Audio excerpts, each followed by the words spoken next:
Even without doing any activity, you can still manifest what you want if you organize these 4 dimensions in one direction and keep it unwavering in that direction for a certain period of time.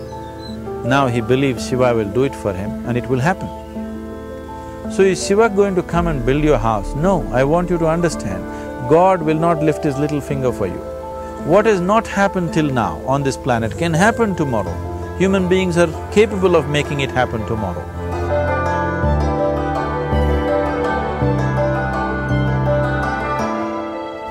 Everything we as human beings have created on this planet was essentially first created in our minds. All that you see, which is human work on this planet, first found expression in the mind, then it got manifested in the outside world. The wonderful things that we have done on this planet and the horrible things that we have done on this planet, both have come from the human mind. So if we are concerned as to what we create in this world, it's extremely important that first of all we learn to create the right things in our mind, how we keep our minds. If we do not have the power to keep our minds the way we want it, what we create in the world is also going to be very accidental and haphazard. So learning to create our minds the way we want is the basis of creating the world the way we want. There is a wonderful story in the yogic lore. On a certain day, a man took a walk. He went for a long walk. Accidentally, unawares, he walked into paradise. Fortunate, isn't he? He just took a walk and he landed up in paradise. After this long walk, he felt little tired. So he thought, oh, I'm tired, I wish I could rest somewhere. He looked around, there was a nice tree, underneath which there was very cushiony grass. So it was inviting. He went and put his head down there and slept. After a few hours he woke up, well rested, and he thought, oh, I'm well rested, but I'm feeling hungry, I wish I had something to eat. And he thought about all the nice things that he ever wanted to eat in his life. And instantly, all those things appeared in front of him. You need to understand, there the service is like that. Hungry people don't ask questions. Food came and he ate. Stomach became full. Then he thought, oh, my stomach is full, I wish I had something to drink.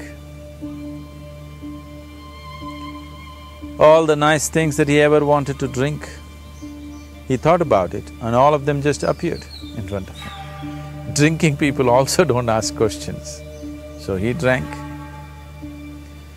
Now with a little bit of alcohol in him, you know Charles Darwin told you, all of you are monkeys, your tail fell away. Not me, Charles Darwin told you that you were all monkeys and your tail fell away and then you became human.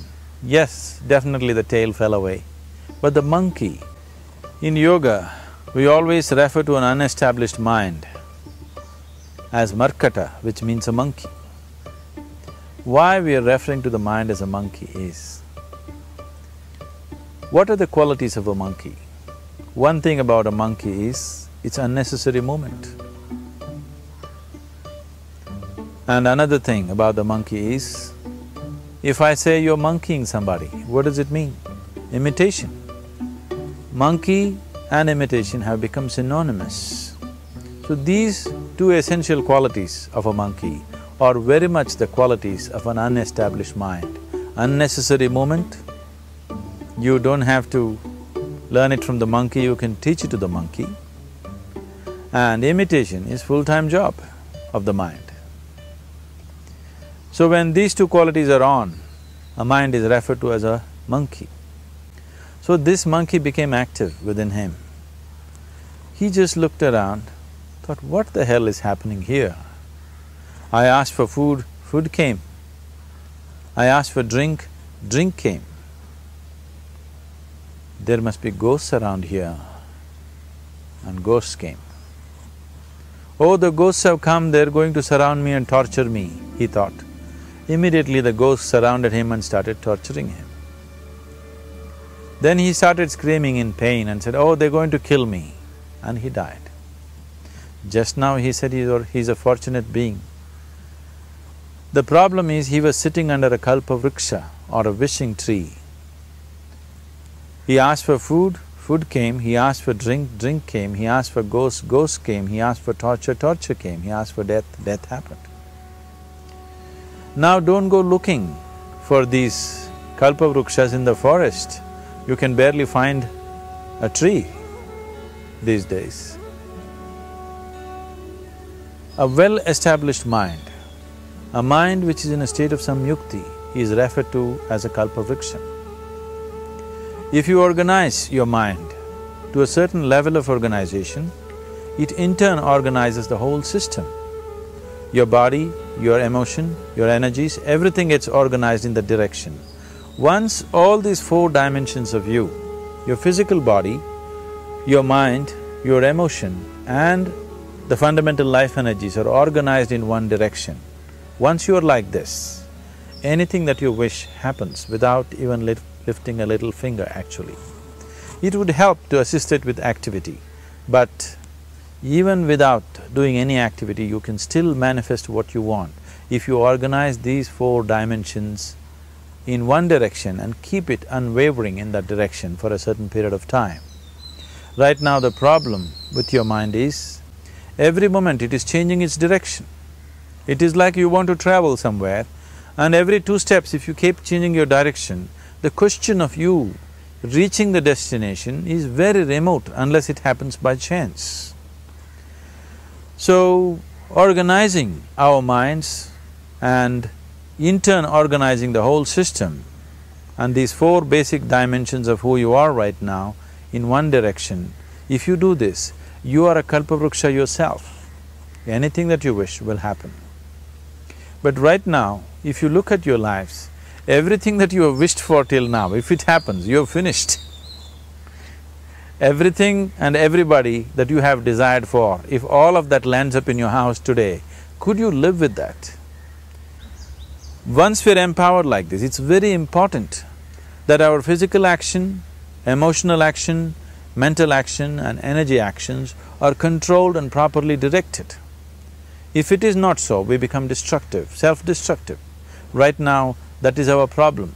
The technology, which is supposed to make our life beautiful and easy, has become the source of all the problem that we are destroying the very basis of our life, which is the planet. So what should have been a boon, we are making a curse out of it. What has brought incredible levels of comfort and convenience to us in the last 100 years or so has also become a threat to our life simply because we are not conscious action, we are in a compulsive state of action. So organizing our minds fundamentally means moving from a compulsive state of activity to a conscious state of activity. You might have heard of people for whom they asked for something and beyond all expectations it came true for them. Generally this happens to people who are in faith. Now, let's say you want to build a house. If you start thinking, oh, I want to build a house, to build a house I need 50 lakhs, but I have only 50 rupees in my pocket, not possible, not possible, not possible. The moment you say not possible, you are also saying I don't want it. So on one level, you're creating a desire that you want something, on another level, you're saying I don't want it. So in this conflict, it may not happen. Someone who has some faith in a god or in a temple or whatever, who is simple-minded, faith works only for those people who are simple-minded. Thinking people, people who are too much thinking, for them it never works. A childlike person who has a simple faith in his god or his temple or whatever, he goes to the temple and says, Shiva, I want a house. I don't know how, you must make it for me. Now in his mind there are no negative thoughts. Will it happen? Will it not happen? Is it possible? Is it not possible? These things are completely removed by this simple act of faith. Now he believes Shiva will do it for him and it will happen. So is Shiva going to come and build your house? No, I want you to understand, God will not lift his little finger for you. What you refer to as God is the source of creation. As a creator, he has done a phenomenal job, there's no question about it. Could you think of a better creation than this? Is it in anybody's imagination to think anything better than what is there right now? So as a creator, he has done his job wonderfully well. But if you want life to happen the way you want it, because right now, the very crux of your happiness and your well-being is this, if at all if you're unhappy, the only and only reason why you're unhappy is life is not happening the way you think it should happen. That's all it is. So if life is not happening the way you think it should happen, you're unhappy. If life happens the way you think it should happen, you are happy. It's as simple as that. So if life has to happen the way you think it should happen, first of all, how you think, with how much focus you think, how much stability is there in your thought, and how much reverberance is there in the thought process will determine whether your thought will become a reality or is it just an empty thought. Or how you do not create any impediments for your thought by creating negative thought process. This possible is something possible or not possible, is destroying humanity. What is possible and not possible is not your business, it's nature's business. Your business is just to strive for what you want. Right now you're sitting here, if I ask you two simple questions, I want you to just look at this and answer this. Right now from where you're sitting, can you just fly off? You say no. Right now from where you're sitting, can you get up and walk? You'll say yes. What is the basis of this? Why you say no to flying and yes to walking? Because past experience of life, many times you've gotten up and walked, never did you fly off. Or in other words, you're using the past experience of life as a basis for deciding whether something is possible or not possible. Or in other words, you have decided that what has not happened till now cannot happen in your life in future. This is a disgrace to humanity and the human spirit. What has not happened till now on this planet can happen tomorrow.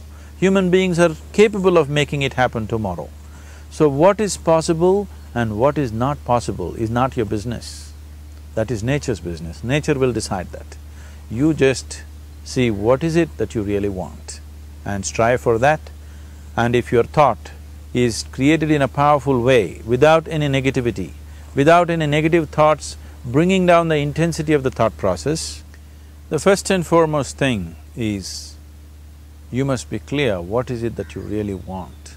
If you do not know what you want, the question of creating it doesn't arise. If you look at what you really want, what every human being wants is, he wants to live joyfully, he wants to live peacefully. In terms of its relationships, he wants it to be loving and affectionate.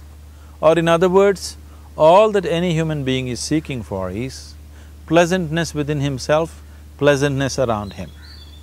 This pleasantness, if it happens in our body, we call this health and pleasure. If it happens in our mind, we call this peace and joy. If it happens in our emotion, we call this love and compassion. If it happens in our energy, we call this blissfulness and ecstasy. This is all that a human being is looking for. Whether he is going to his office to work, he wants to make money, build a career, build a family, he sits in the bar, sits in the temple, he is still looking for the same thing. Pleasantness within, pleasantness around. If this is what we want to create, I think it's time we addressed it directly and commit ourselves to creating it. So you want to create yourself as a peaceful human being, joyful human being, loving human being, a pleasant human being on all levels. And do you also want a world like this? A peaceful world, a loving world, a joyful world? No, I want greenery, I want food. When we say a joyful world, that means everything that you want has happened. So this is all that you're looking for. So all that you need to do is commit yourself to creating it, to create a peaceful, joyful and loving world, both for yourself and everybody around you. Every day in the morning, if you start your day with this simple thought in your mind, that today, wherever I go, I will create a peaceful, loving and joyful world. If you fall down 100 times in the day, what does it matter? For a committed man, there is no such thing as failure. If you fall down 100 times, 100 lessons to be learnt. If you commit yourself like this to creating what you really care for, now your mind gets organized. Once your mind gets organized, the way you think is the way you feel, your emotion will get organized. Once your thought and emotion is organized, your energies will get organized in the same direction. Once your thought, emotion and energies are organized, your very body will get organized.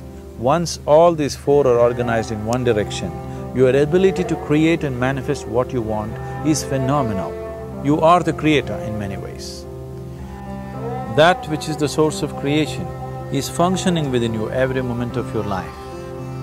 It is just that, have you kept access to that dimension or not?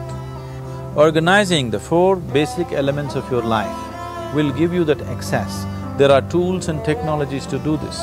The whole science of yoga, the whole technology that we refer to as yoga is just about this, transforming yourself from being just a piece of creation to become a creator.